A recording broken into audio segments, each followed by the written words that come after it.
Itinanggi naman ng mga kaanak ng lalaking napatay sa operasyon ng mga pulis sa kanyang mismong kaarawan na ang paratang na walang habas itong namaril. Narito po report ni Bam Alegre.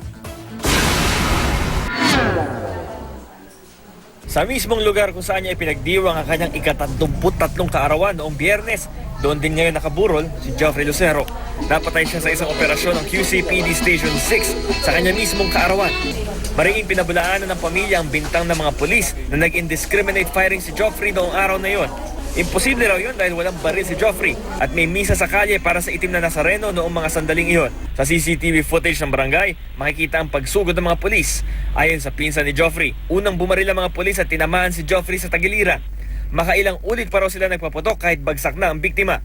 Natatakot na ngayon ang saksi para sa kanyang kaligtasan kahit hindi siya nagpakita ng muka. Tama daw nung ni Joffrey, ito. Tapos may 3 tama sa ulo. 3 tama sa ulo? Ibig sabihin nun, sir, nakahiga na siya, binaril siya. Kasi ang una niya tama Kasi unang tama pa lang, bumagsak na siya. Hindi na siya nakagalaw. Pinuntahan ng GMA News ang QCPD Station 6 para hingan sila ng panig. Pero hindi sila nagpaunlak ng panayam dahil wala pa raw ang duty investigator. Nauna nang sinabi ni QCPD Chief Guillermo Elazar na paiimbestigahan niya ang insidente. Bam Alegre, GMA News.